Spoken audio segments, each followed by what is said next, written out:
చక్కని సీతకి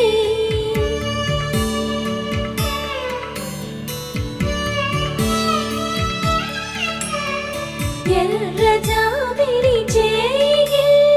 రాముడేడని అడుగుతుంటే